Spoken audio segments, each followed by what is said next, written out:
Hello, my friends. I'm Bobby Lee Hugh, Chief Content Officer at commonsku, and welcome to our presentation, Unleashing the Power of Branded Merch. Thanks for joining us today. Thanks for taking time out of your busy schedule. I know how crazy the business is. I was a distributor at one time, 20 plus years. I have been walking in your shoes as a merchandise provider, an e-commerce store provider. And now with commonsku, it's my joy and privilege to talk about the best of branded merch and what's happening in the industry. So welcome. I'm glad you're here. Thanks for saying hi in the chat. I encourage you to throw in any questions and continue to introduce yourself as we go along. This is a presentation that's sort of a little montage of merch love, if you will. It's an overview of what's happening both in the market and in the industry in general. So I hope you will have a blast with this today. Today, our webinar is brought to you by us at commonsku. One of the things that we love about this business is empowering you to do what you do the best, which is create incredible merch experiences for your customers. So we hope you can do more of that this year. If you are not already a commonsku customer, you can learn how to seamlessly manage your business and collaborate with suppliers and delight your clients through a simplified workflow and order management system. So this webinar again is brought to you free today by us at commonsku. We hope you can check it out at commonsku.com/demo. Also, all of the insights that we've gathered here today from this presentation are garnered from our newsletter called The Backpack. If you're not a subscriber, we encourage you to check it out. The Backpack is our newsletter that we release on the first and third Friday of every month. And it includes insights into merch trends, merch life, what's happening, best articles that we publish, as well as just general merch news. It's been a lot of fun. I throw up the example there about how reception has been amazing. Folks have really included it as a part of their bi-weekly inspirational boost. I encourage you to check it out. You can register for that newsletter at community.commonsku.com. All right, let's get started with our presentation. Now, I want to warn you, if your volume's up a little bit, I want you to encourage you to turn it down because this next video is a little loud, but it's a lot of fun. So crank it down just a little bit, and here we go.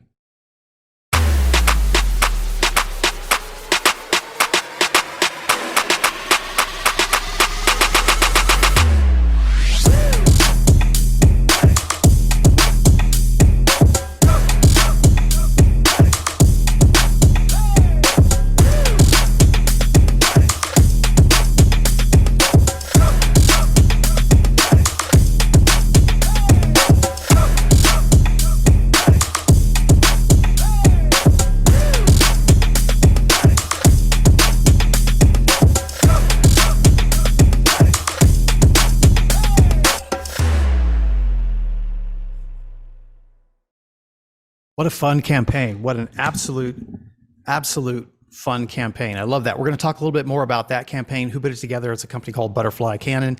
They're an agency, but we'll discuss that here in a little bit. Here's how I want to encourage you to use this presentation today. First of all, if you are new to the industry, welcome. This is an incredible business, and I know you are going to be delighted to be a part of it. And this is going to provide you a great overview of what's going on in the market. And B, if you are a pro, I hope you showed up today in between putting out fires and taking care of clients so that you could get a little boost, an inspiration boost as you go along in your busy week and your busy day. And C, I hope this drives value with your clients. I hope you're able to take some insights from this presentation, steal them, present those to your clients, and use those in your next client presentation. Whatever you can use, I hope you can take it away and put it to use in the next quarter and the next year coming up. And yes, this is being recorded. Now, one of the things that I love for folks to attend this presentation, whether you're brand new to the business or whether you're a pro, is because especially if you're a pro, you're so busy in this business that oftentimes our expertise dulls our experience and we sort of lose the magic of the merchandise industry. For one thing, just because it's a complicated and difficult business to do. It's a really fun business to receive, but it's a very hard business to do. So hats off to you for joining us today. Hats off to you for putting in the work to do this business. But I want to encourage you to step back and look and see what's happening in the market because it's phenomenal what's happened in the world of merch.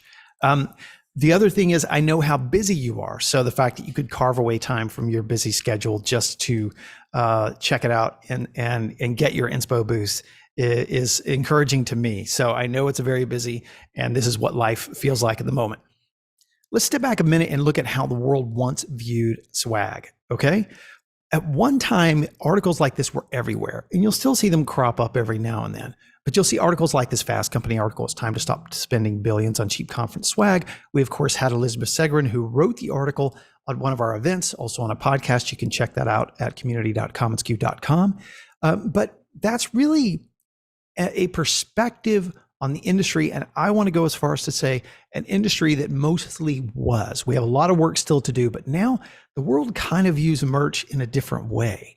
And I want to show you what I mean by that by just pointing to headlines that point this out, not me.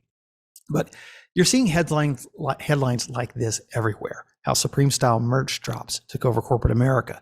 Why every brand is making merch right now. If you've noticed branded merch everywhere, you're not alone. And then, of course, the fast food companies are selling out of merch so quickly as they put it up. Why? Because of what I'm going to show you here today. There's a lot of magical things happening with merch.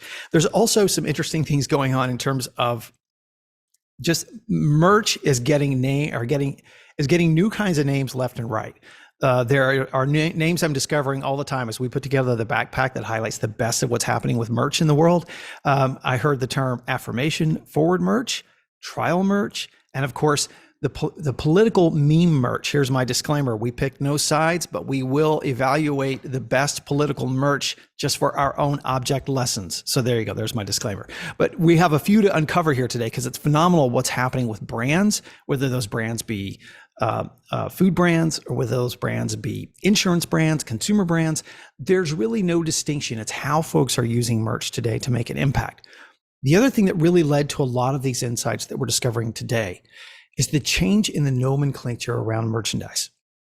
And this is really critical for us in the business as we move forward. Hardly anybody calls it swag anymore, and that's actually a good thing. Now, if you have swag in your name, don't panic, don't worry about it. Clients love to use easy language handles for what it is that they're trying to get and do. They don't always have the right nomenclature for it. But I encourage you to see what's happened in the world in terms of search and what's gone on with search terms for what we sell. First of all, promotional products going back to 2004 has been on a decline as a search term for a long time now, and it continues to decline.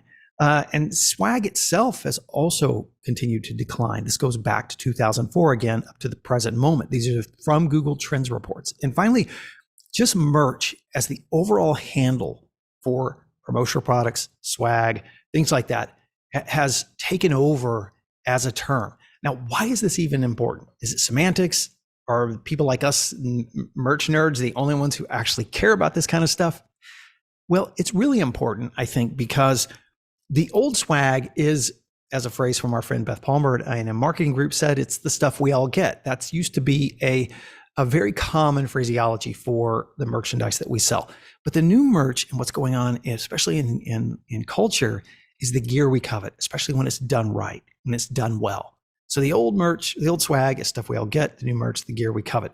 Merch has become synonymous with products that people will pay a premium for. They create skyrocket demand, scarcity, they can create radical brand love, and they allow individual expression, which is new, I think, over the past several years. Plus, they build bonds of identity between folks. Now, this simple nomenclature around words is really, really important for us because it has potential. It has potential for our SEO. If the market is calling it merch and you are spending all your ad dollars on something like promotional products, you may see some results, but not near as much, obviously, as if you're targeting what folks are using for the phrase. So for our SEO, for our brand identity, for conversation points with customers, and I think for the respect our medium carries, cheap giveaways versus merch just has a different connotation behind it. And then for attracting top creative and sales talent to our organizations, I think if you're going to hire someone in Gen Z, they would probably have a higher respect for a brand that is in the merch business versus a brand who's in the giveaway business. For also how our team members connect with the medium they already embrace. I think it just has a lot of potential for us. And I think the most important one for us in the industry is that how you and I see the market. Do we see the market as a finite entity with promotional products and just the folks who claim that they sell promotional products? Should we see it merch in general from what's happening in B2C world as well as B2B? Because branded merch is no longer simply advertising. And today we're going to uncover the 10 paradigms that are shaping the fact that branded merch is no longer simply advertising. First paradigm is that merch creates cult-like fervor and followers, forging this real communal identity. My favorite story of all time is the New Yorker tote bag. You're probably familiar with this if you are not. The New Yorker tote bag is responsible for giving away over 500,000 bags. At one point, this is an article back from 2014 to 2018, excuse me.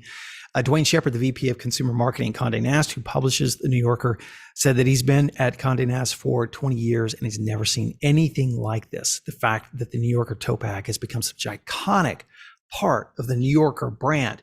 Also, we'll cover this a little bit as we get down. There's a couple of reasons why a simple tote bag has become so iconic. In fact, there was an article in Vice magazine, probably my favorite copy around a merchandise product ever, was written by a guy named Sam Wolfson. And he was talking about this crazy New Yorker bag that became a bigger status symbol than a $10,000 Hermes bag. And he said this: famous tote bag company, the New Yorker, has become so successful, they also produce a weekly magazine filled with investigative journalism, restaurant reviews, and satirical essays. The bag remains its flagship and most popular product, which is somewhat surprising because it's not that good, is it? It's just the logo within the logo, which is hilarious because there are so many things, nuances happening with this bag. Recipients' love is at a part of their brand identity. Social signifier, which we'll talk about here in a little bit, but also just the fact that New Yorker knows their market. You wouldn't give a can cooler to a New Yorker person. Give them a tote bag. Because why? Because a bunch of us book nerds are hauling around books. That's why. But one of the most popular merch items, I always like to start with this because I think it's such a powerful example of what can happen. Now, the other thing that's really happening that's interesting in the market is that merch kits are now becoming the talk of the internet as it relates to all kinds of industries, like the book industry. In fact, Esquire had this article published called The Merchification of the Book Publishing Industry. It's I think it's like 5,000 word article on the merchification of the book publishing industry. I encourage you to Google it and check it out because it's phenomenal. Here's a couple of key phrases. When I stop by a bookstore, sometimes I get a comment from a bookseller about the merch frenzy. The more digital we are, little things that are tangible and unique have a lot of currency. This is feedback from folks who were interviewed for the article. Book merch has more social currency than ever before. And then finally, promotional items act as the ultimate seal of approval. Again, I just love the fact that there is a 5,000 word article that talks about the power of merch and what's going on in our culture when it comes to merchandise as well. Which brings me to a really critical point, is that we in the business do not need to distinguish between B2C versus B2B. In fact, Forrester goes as far as to say that there is no such distinction anymore. We have what we call now the rise of the business consumer. The business consumer, it's someone who is out there who sees trends that's happening in the marketplace, but they might work for a quote boring B2B business. Trust me, I loved quote boring B2B businesses. I loved selling to insurance and finance. I love those folks as customers. Many of them had incredibly internal strong brands. An insurance company we once sold to was a Fortune 100 best company to work for. Fortune 100 best company to work for, and we did some killer merch for them to celebrate some of those experiences. But the buyer is out there seeing what's going on in the consumer world, and they bring those purchasing predilections and those choices and those tastes back into their purchasing element. And the more you are aligned with what's going on in the market with consumer, the better you'll be no matter which industry we sell to. And of course, in this business, I have had the privilege now, especially through hosting the SKUcast, of talking to over a couple hundred different entrepreneurs who run different types of business in this industry. And I talk to folks who have incredible NFL, NBA, and collegiate licensing models, folks that sell to consumers, and folks that sell to B2B. So the industry itself is made up of folks that sell to both. All right, get off that. All right, number two, merch is no longer simply advertising. Merch is the new press release instigator and provocateur. One of my favorite examples is this example from Panera Bread. Now, Glamour magazine published an article that said, why is everyone obsessed with this Panera baguette bag? And then they said the fast food chain accidentally created an it bag. Well, they didn't accidentally create anything. In fact, it was a strong part of a very strategic plan by Panera Bread to do this. And I love this because the press release introduced this bag and they knew it was going to be a hit. They knew it because they've actually had experience with this. Panera Bread has used their merchandise as a press release for a while now. They dropped a swimwear collection a few years ago to launch their soup collection. Now it's really hard to sell soup in the summer, as you can imagine. So they thought, what can we do that would provoke some interest in our brand through the summer to drive soup sales? And they created a swimwear collection. How did it go? It sold out. It went so well that they redid it again not too long after that. So merch is no longer simply advertising. It is actually a press release. There are lots of examples of this out there in the market. Plenty of examples. There's a fresh one here is from the 7-Eleven merchandise collection that was just released. They released a new part of the collection, and Golf Digest magazine sort of took umbrage with it a little bit. They didn't think it was that cool, right? Actually, the merch pieces they thought were very cool. They were worried that it might have missed its target audience. So this is a quote from the piece. Do the pieces look cool? Undeniably so. Are they really golf appropriate? Unlikely. Was the target audience lifelong golfers with JHIN numbers and club memberships? Also unlikely. Here's the thing though. If 7-Eleven's part of their strategy was to achieve mention in the press, they got it. So there are multiple uses for merch. That's the other thing that I've learned, not only working in the business so long, but also talking to so many of you that you have expertise in so many different areas. There are so many different uses for merch. But we'll get back to the 7-Eleven example in just a minute. All right, number 3. If you have any questions, by the way, I encourage you to throw those in the chat or the Q&A, and we'll tackle those as we move along. So thanks again. And by the way, any comment you want to make in the chat, feel free. Anything you want to mention in a Q&A, feel free as well. Number 3, merch is an emotional connection and a conversation spark. Our good friend Mitch Silver at Printable Promotions calls merch memory makers. I thought that was a brilliant phrase, memory makers. You might have seen this story from NASCAR. Guy doesn't have a shirt. He wants to go to the NASCAR race, so he decides to make his own. Gets out a Sharpie, blank t-shirt, shows up. NASCAR noticed them, and their savvy social media people highlighted the fact that there's a guy out there watching the race with his own hand-drawn NASCAR shirt, and fans started responding like immediately. And NASCAR, of course, said, we love the effort. Later, smart as they were, NASCAR tracked down the fan and gave him his own official NASCAR shirt. I encourage you to check this out on TikTok. It's a really heartwarming look at the experience of what happens when people receive a merch item. Those of us that are in the business that are tied up with taking care of clients and putting out fires and meeting deadlines, and those that don't know the business at all don't realize that that's a lot of what the business is about, is creating incredible merch experiences, but also navigating supply chain. We often forget this little moment, and I encourage you to check it out just to inspire yourself as you move along. All right. Another one of my favorite stories is with Apple's merchandise. We tend to think that Apple doesn't use a lot of branded merch, but they do. It's pretty rare when they do, but they use it in a very special way. WWDC, they have a scholarship that allows kids to qualify to go to their national conference every year. And of course, a student named Furkan qualified, 17-year-old junior iOS developer. And what did Apple do? Of course, they sent him a kit and said, we can't wait to see you. Congratulations for qualifying for this. You knocked it out of the park. And he put this response on Twitter. Of course, they got 47,000 likes. Thanks at Apple. It's a beautiful use. You in the business put together campaigns and kits like this all the time. I'm just showing you the end recipient result and what you can share with your clients of the magic that happens when they receive that. Again, merch is no longer simply advertising. This moves way beyond the realm of just advertising. All right, number 4, merch is the new affordable luxury and has actually entered the world of high fashion. This is kind of a fun one. You might have seen Aldi's discount food grocery chain launched a merch collection, and it is amazing. The Takeout called it, their new drip is sexy as hell. In fact, I want to point out that shoppers are scrambling to buy the hottest new items before they sell out. So popular, customers are having trouble finding some items, which is amazing because Aldi's is a discount grocery store. And we're going to uncover this a little bit in our e-commerce section when we get to it. But Aldi's did something incredibly smart for a brand, and they were probably advised by an incredibly smart merchandiser as well. We'll unpack a little bit of that secret moving ahead. But Aldi's new merch came in with everything under $10. Perfectly on brand for this brand, which we'll talk about in a second. But Aldi's is the fastest growing US grocery chain, according to some reports, and you can see why. I've noticed that the brands that have a strong connection with community also have a very strong affinity They know how to use merch, and they know that it is a part of that communal belonging and together and identity. So the brands that are really strong about community typically have a very strong marker for merch as well. Vogue had an article called Welcome to the Era of Cult Hotel Merch.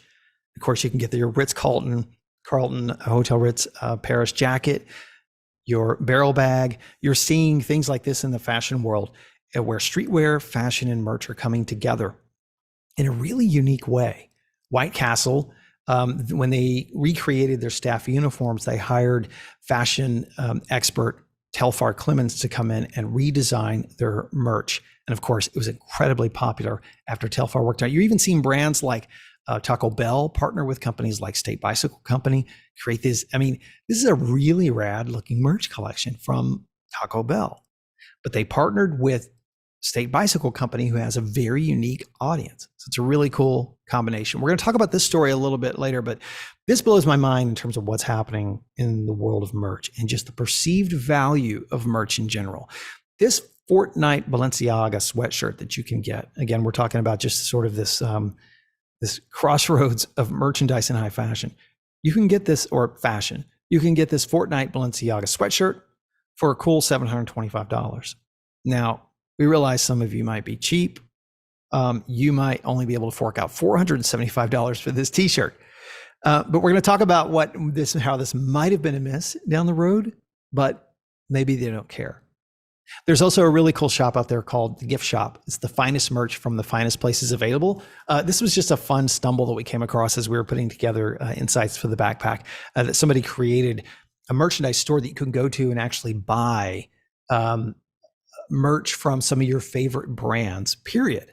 Like, you're not there at the experience, like at the cafe drinking out of the mug. You can actually just go to this website and buy it because you're a fan of the brand. I just thought that was kind of fun and cool. All right, number 5 of branded merch is no longer simply advertising. The world's most iconic brands started with a merch strategy. This was a little surprising to me because of some of the brands behind it. But if you've read Phil Knight's book, Shoe Dog, we have a backpack, what we call a backpack read along, where every month we'll throw in a book recommendation that we can read along together. And we read Shoe Dog by Phil Knight. And as you read the book, you'll notice that early on, t-shirts were a big part of the Nike culture. And they knew that they had to make a dent in the market back then. It's hard to think of Nike as the underdog, but at one time they were. And they used merch as a way to create that experience. And now, of course, a vintage 1972 Nike t-shirt is going for 10 grand. Really cool experience. I was also pleased to discover that when Yeti, you're all familiar with Yeti, that in their first few years, with every cooler they shipped, Ryan and Roy, the founders, threw in a Yeti hat and a t-shirt. Why? To create a conversation around the product. Again, merch is more than just advertising. They did that to spark a conversation around the product. Apple, some of you might have seen this, that Apple actually started with some incredible robust merch experiences. They had a catalog back in I think this was late 80s, may have been early 2000s, late 80s, probably 1991, somewhere around there, but they had a catalog called the Apple Collection. And it's really cool. It honestly looks lifted right out of today's fashion magazines, because there's been this real retro trend around 80s and 90s apparel. But one of the things I wanted to point out was that they released this collection. Now, again, Apple themselves wasn't near the iconic brand that we know today. Back then, they were a big brand, but they were still up and coming in a sense. And so that year, 22,000 people bought Apple shirts from the Apple Collection. And I just thought this was kind of interesting. This paragraph from the entire catalog is, at the Apple Collection, we find manufacturers who make their products the way we make our computers, which made me realize that Apple may be the OG of conscientious sourcing. I don't know. It's kind of fun, though. Kind of fun to think about. All right. As you've noticed going through some of these examples, every brand that wants to do a really great job of branding, they want to be a lifestyle brand. Now, that doesn't mean they want to be a lifestyle brand for everybody. Nike's not a lifestyle brand for everybody. Nike is a lifestyle brand for a certain segment, a certain audience.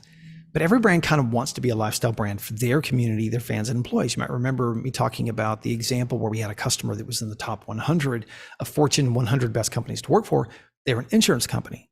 Well, the insurance company doesn't want to become an internationally known brand that everyone's going to be wearing their shirt, but they want to become that lifestyle brand for that particular community.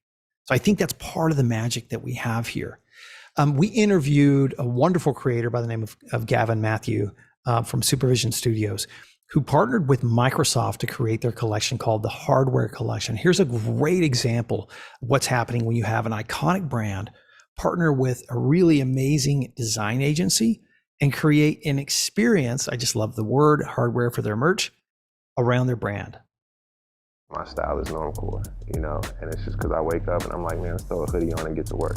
I'm style over fashion at all times, but function and style coincide for me.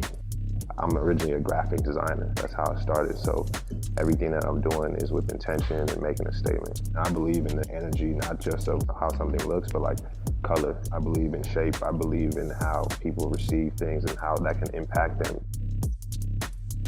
For this line specifically, I tapped into a couple things. Obviously, like my lifestyle today, but also just my connection to Microsoft as a brand and the history that it's played in my life growing up as a child, and just like that being the first computer that I ever used. Ironically, as I think about my journey as a designer and a creative, like it really all stems to my pops. The beauty of that whole thing is his career was as an attorney. I used to catch him late nights in his office on his computer, and I look on the other side of his computer and he's on MS Paint. I'm thinking he's reading documents. For me, that was like a place that we connected because he taught me art. He taught me how to draw, but also he showed me that there's more to all of us. We all have a creative bone inside of us. I think I've always been kind of the underdog. I've always felt that way. It just became my driving force. I feel the energy of Nipsey. I feel the energy of my pops. I feel the energy of Tupac. Like all these people are still in me. The goal is for everybody to become aware of their energy, and the energy never dies. This is like, in everything that I do, it's just a gift to my community. It's a gift to my peers. It's a gift to the people that are creating alongside of me, like my homies who, we shot today, shoot with Mark Peace. That's my boy. We've known each other 10, 15 years. This is for all of us. Like a lot of it, sometimes it connects back to, the Microsoft photo, which was like this imaginary place. It's like, dang, I'm gonna go there one day. I just always want to empower people. If there's more people that think and can imagine and dream and actually create those things, what can the world become?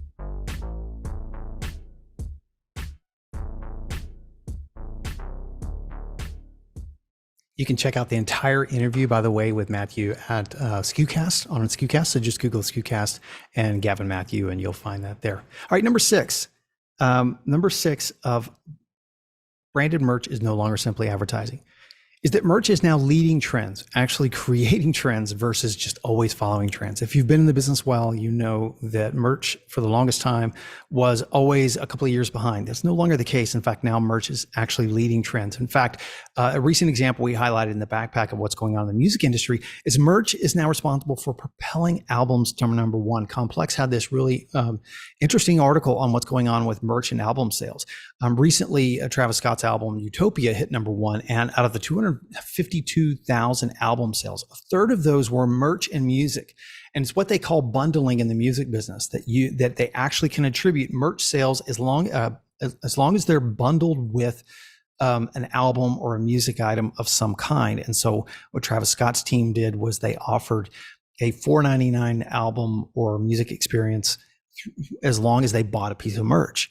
And so this is why Complex said, wow, merch is now driving number one album sales when a third of the album sales were tied to merchandise sales as well. So it's really fascinating what's going on in terms of the music business with merch. And of course, we've seen this with lots of things regarding the Taylor Swift sweatshirt and the lines that we see at the Taylor Swift concert. And I'll remind you that every brand wants to become a lifestyle brand. Going back to the Johnny Walker example that I showed you earlier, first of all, I hope you have a few takeaways from that. Number one is that moving images are starting to really work in the merch world. You're seeing videos like this. You'll see if you go to the 7-Eleven merch site, by the way, and you hover over one of those apparel items, a lot of them you'll see an animated movie image as well. So not only did they go out and they shoot images of the models wearing the merch or folks wearing the merch, but they also did video too and included that as well. But this is a really great article written by somebody outside of the industry. And I always love it when folks write about the industry, outside of the industry. The company that put together this Johnny Walker collection is a company called Butterfly Cannon. And Emma Ralphs wrote this article, From Tacky to Trendsetting, How to Create Covetable Merch. And she said, done right, branded merch is a way to elevate your brand from product to cult icon. To create covetable merch, you need to be playful, collaborate wisely, respect the influence, and tread the line between exclusivity and inclusivity. And with these in mind, you're on your way to becoming a part of today's cultural zeitgeist. Notice when they created this collection, that it was a very intentional part of their mission with the Johnny Walker brand to try and create that experience at the front end. So really cool. I just love the way they did the video. I love the way they shot the merch. You'll notice the merch is cool, but some of it's kind of basic, and I don't mean that in a negative connotation, but I just want to encourage you that sometimes it's what we do around the merch and the energy we create it with the colors and with the narrow product selection that can create more of a buzz around the merch itself. This is an old article, but of course, there are things popping up and have been for a while now of different types of Zimmercore, local core. The fashions in New York are hyper local. And that means that folks are really proud and create affinity around brands they love, even if that's a deli that hardly anyone knows about but them. Phenomenal what's happening in terms of merch in general. And of course, the Taylor Swift sweatshirt, we already all know the stories about what's going on with the Taylor Swift merchandise. But I want to remind you, as you look at things like that, that a brand is a band. And the more you think about a brand and your customers as a band, and the fact that they have their own fan base, that they have their own loyal following, I think the better merch experiences you're going to create for them. All right, number 7, we're getting close. Number 7 of branded merch is no longer simply advertising. It's merch is the new social signifier. I first heard this phrase from Tara Isabella Burton in an interview with Matt Klein in Zine magazine. And merch is the new social signifier and part of the cultural zeitgeist. Now, social signifier can be both negative and positive, but I want to point out the positive for the most part. So right now, this is a study done by our friends at Venue. Venue provides software for the concert and music business. And they had this really cool study they just released. It's their year in review 2022 called the Merch Edition. I encourage you to Google this and check it out. But this is the kind of info that is great to share with your clients, because sort of an outside perspective of what's going on in the merchandise business from somebody that doesn't sell merch directly. What they noted was that in 2022, 20% of fans bought merch at concerts, which is double the number since 2019. And also what's up 40% is the percentage of fans buying, the money spent per fan, and the gross merchandise sales, all up 40% from 2019. The interesting thing to note is that it's not just Taylor Swift. Small and mid-cap shows have the largest percentage of fans buying merch. All right, let's move over again to the political arena, which is always a real dangerous. But again, I stated our position. We don't choose sides. We just actually highlight interesting merch experiences. You might have seen this happen with the President Biden's dark branded meme merch. But this is a stunner that the campaign declared that 75% of the traffic going to Biden's campaign there for a while was driven by merch. And that was a stunner, that merch is driving 75% of all traffic to Biden's campaign site. That's incredible. Campaign managers said that the products have been so successful that merchandise manager Emma Watson launched a campaign where new products featuring the dark branded design are added to the storefront every Monday. Now, if you want to go down the rabbit hole and understand what the dark branded meme means and all that, but I think the key takeaway for us in the merch business is that meme merch, it's a phrase, I think we made that up, but it's a phrase that's definitely going to see more of this as we move on in the political world. Meme merch plus the right moment plus the right message equals high impact. The Trump campaign created this mug themselves. Biden's mug. Mike Pence was castigated for being too honest, so he created some shirts that talk about that very thing. The other thing that I didn't know until we do a lot of this research for the backpack is that in order to qualify for the presidential debates, you have to have a certain number of individual donors. I forget the number right now, maybe 40,000 or 400,000. I can't remember. But it's a certain number of individual donors. And these individual donors, a lot of their merch sales are how they actually capture those donations. So surprise, surprise, merchandise plays a critical role in the political system in a way that qualifies candidates to even be in the presidential merch campaigns. It's really interesting what's going on with merch. I think we're going to continue to see some of these examples going on in the political arena. And don't worry, we at the Backpack, we've got our eye on the campaign merchandise so that you don't have to. All right. All right, finally, I'm trying to come up, this is me playing around with an idea. All right, so I'm giving this to you live on the webinar, and I'm trying to play with a concept. I'd love your feedback on this. I'm trying to come up with a merch matrix, or you could look at a campaign, or you can consider a campaign for a client.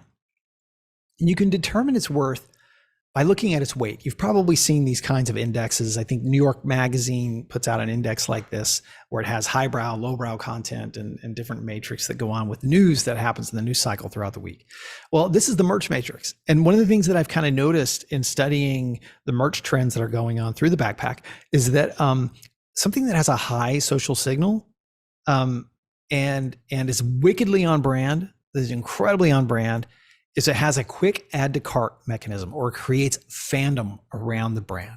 So it's a real high social signal in the sense that it's a signifier. People love to buy it as a way to signify who they are as a part of their identity. We saw this with the Dunkin' product, where Dunkin' Donuts was releasing these really cool merch experiences, and people wanted to identify that that's their favorite coffee brand. So they would buy the merch like crazy.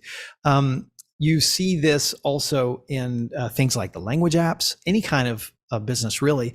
There's the grocery store chain Aldi's that we talked about, the New Yorker tote bag, the Taylor Swift sweatshirt. So you're seeing this high social signal and somebody that really gets it and they're wickedly on brand. You'll see this really cool experience happening where they're creating merch. Now, wildly off-brand experiences, or maybe they just don't quite get their audience. This is where one article pointed out the Fortnite Balenciaga might have missed the boat, is when their audience is gamers, and perhaps a $750 hoodie or $450 sweatshirt might not have been the right target audience. Wasn't me that said it, somebody else said it, but there you go. There's the Tiffany's and Nike collaboration that sort of fell. So it's interesting to use social signals, and whether your fan base, and whether that fan base can be just employees for the brand, would actually care. You're seeing some real merch pros create interesting experiences, not around the merch and the logo, but around the merch, the logo, and some insider lines, some straight line copy that talks about some things that are happening that only employees at that company would get or would love. So we'll come back to the merch matrix at some point. I'll keep working on this, but I'm trying to come up with a way for us to facilitate this. I mentioned the 7-Eleven one. Golf Digest magazine pointed out that it might have been a miss in terms of audience, but it's some really cool merch. So it had a low social signal.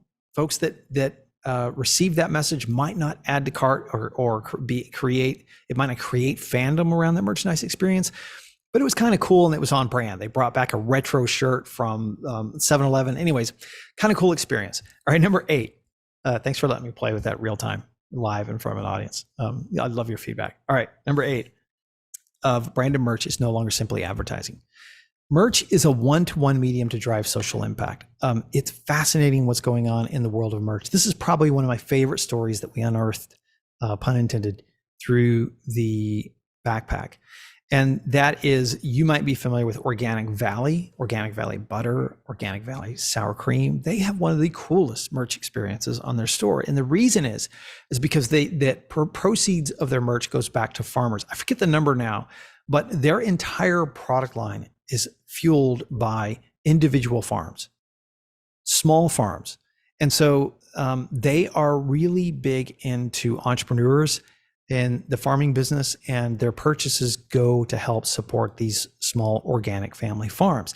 And the thing I love, I think, the most about their merch is that they celebrate this, but they also talk about this being a way that you can support.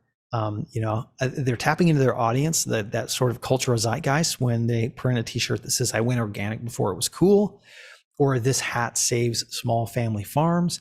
It's a real fun way and contributive way to create merch experiences. for your customers. We've seen this also with UPS. If you're familiar with this, I encourage you, if you're not familiar with this, I encourage you to Google it and check it out.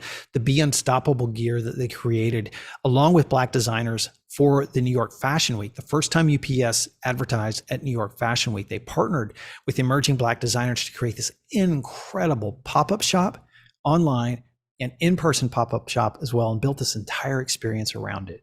I also want to show you one of my favorite examples of just what's happening in terms of merch and its social impact, and the way that if you just change your framing around how we see merchandise, that's no longer simply advertising, something beautiful can really unfold. This is from our friends at Sanmar.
Very cool experience.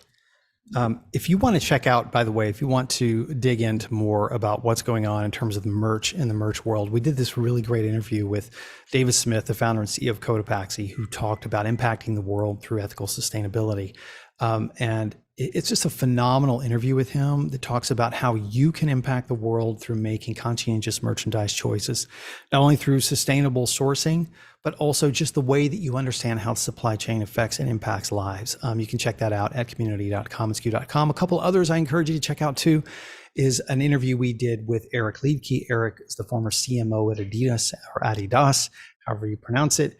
And he is now the CEO of Unless Collective. It's one of the first completely compostable apparel brands that are impacting the streetwear world. And of course, our good friend Seth Godin has been with us on the podcast and through interviews at our events multiple times. And our last one that we really encourage you to check out is Seth Godin on climate change.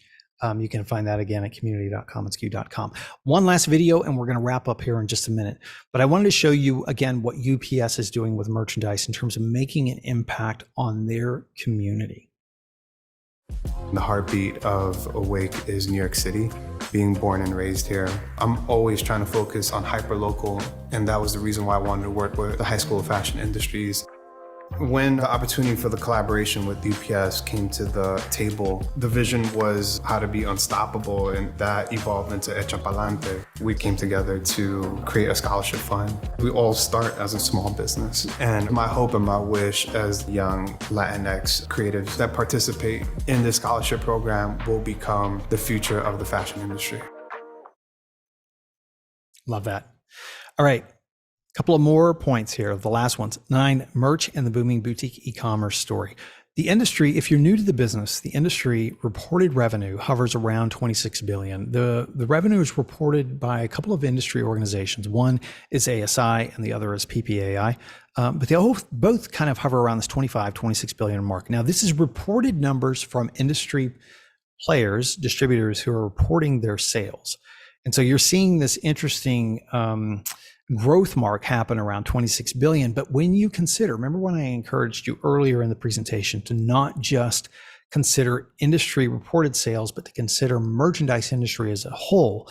When you look at licensed sports merchandise or look at global TV and movie merchandise, we're talking about an industry that's in the multi-billions, far beyond the 26 billion. So I encourage you to widen your scope. Now, one thing I want to point out, we had a great interview with Dell Denham, CEO at PPAI, about the PPAI 100 list that they put together, some of the top 100 companies in the industry. It's a really cool list. It's really cool that they do this. They create these interesting benchmarks for the industry that I've always used, both with ASI and now with PPAI, as a way to understand margins, as a way to understand impact, as a way to create excitement around building a socially conscious brand. But it's a cool list. But in the interview with Dale, where we talked about the top 100 companies, he unpacked a little bit of this when I asked him, what is the number one trend that you're seeing happening in the industry? We've talked about a lot of things, but what is the number one trend? And he said the number one trend is these pop-up shops, these boutique e-commerce pop-up shops. Now, of that $26 billion pie, this is just me speculating on what's happening with the industry. 80% of the sales are around just like normal dropship sales. Or normal promotional product sales. 20% of it is reported to be e-commerce sales.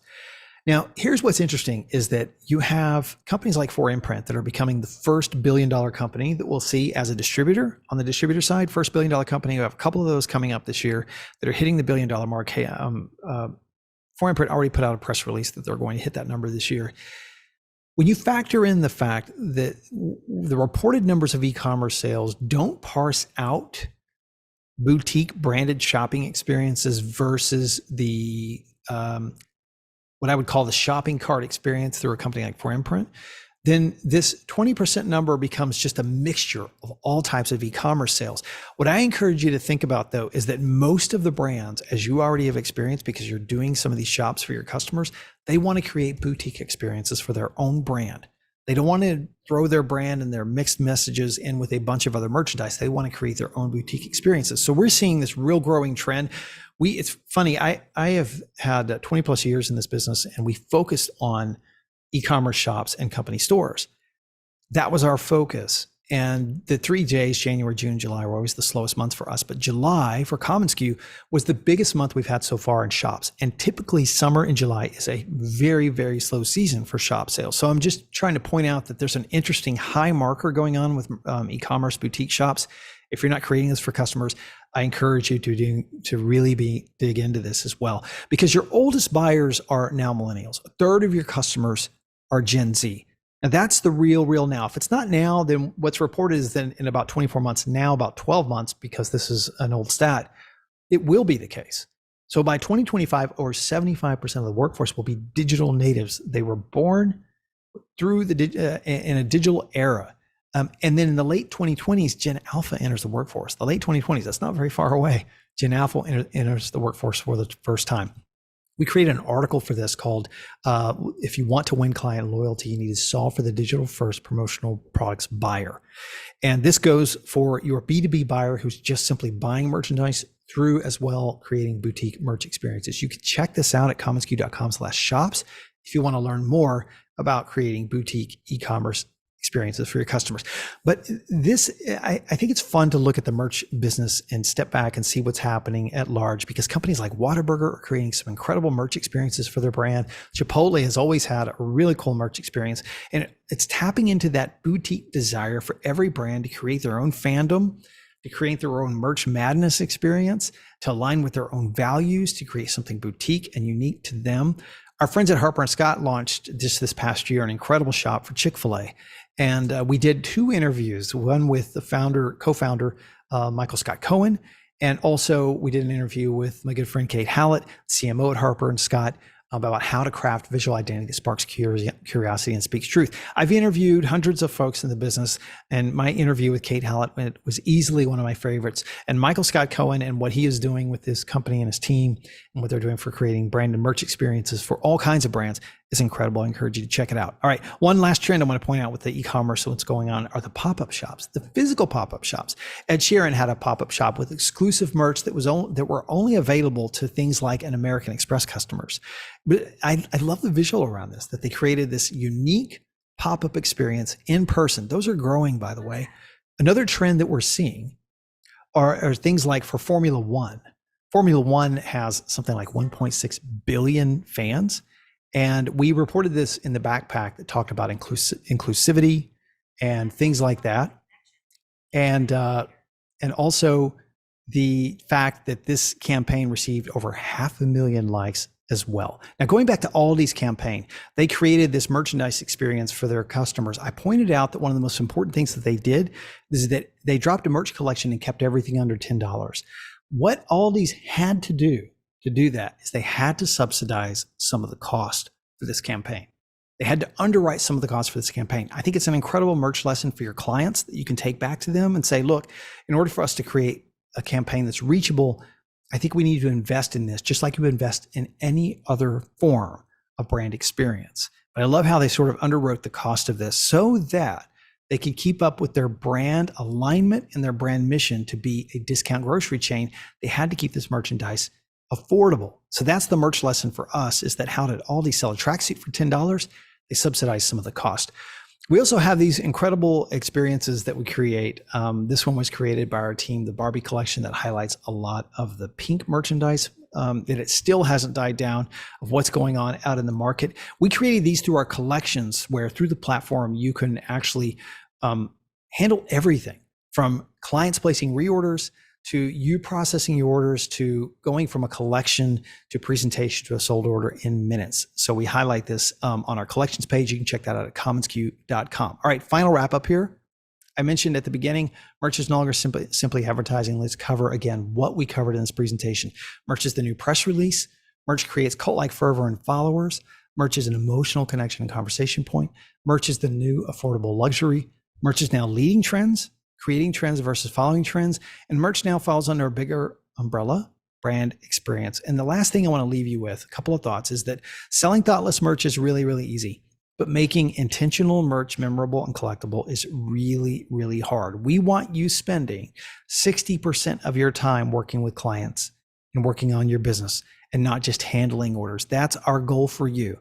So as you look at the complexity in this business, as you look at 3,500 suppliers, 1 million product options, dozens, if not hundreds of clients, and you look at the layout of your team, and as you grow, just know that we've got your back with a really cool management system for you and your team. The last point I want to leave you with is that merch is the concrete symbol of the abstract brand experience. I mentioned this in a presentation that I did a few years ago, and a friend of mine whom I really respect said this really spoke volumes to him, the fact that merch can create a concrete symbol for even an abstract brand experience. A couple of resources you can use. You can check this out. This for promotional use only. It's a book. Dale Denham sent me this book. It's a wonderful book created by A24. Yes, the film producers created a book around merch called For Promotional Use Only. If you have a showroom, this should be in your showroom for sure. Everybody in your team should have this book because it celebrates what's going on with movie merch through the years. And if you're a fiction fan, you might know Haruki Murakami, who has this book that's simply called The T-Shirts I Love. And that's all it is. It's a celebration of the T-shirts that he loves. And it's everything from a cafe to a restaurant to you name it. All right. Thanks for joining us today, my friends. You can find us at the SKUcast. You can find us our newsletter called The Backpack, all at community.commonsku.com. And if you need a system to power your business, thanks for letting us talk through this today. We encourage you to check out commonsku.com/demo. All right. Have a great day. Have a great week. We'll talk to you soon.